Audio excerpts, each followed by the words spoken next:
La distinction entre grandir et grossir est très clairement faite par les dirigeants d'ETI interrogés.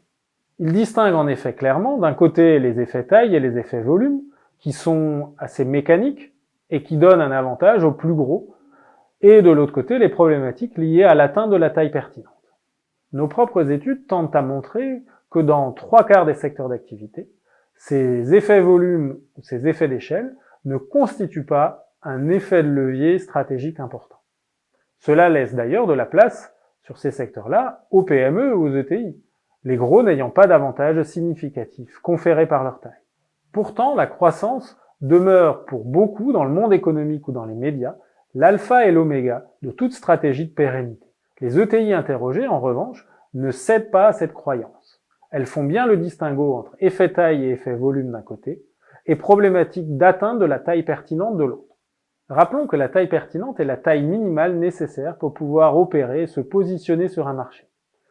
Cette taille peut évoluer avec le temps, sous l'effet de l'élargissement des marchés, à cause de la mondialisation par exemple, ou sous l'effet d'évolution technologique, comme la digitalisation par exemple.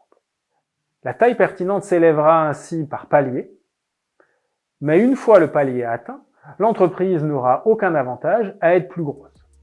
La croissance n'a donc dès lors d'intérêt que si elle renforce le positionnement de l'entreprise. C'est là la différence fondamentale entre grandir et grossir.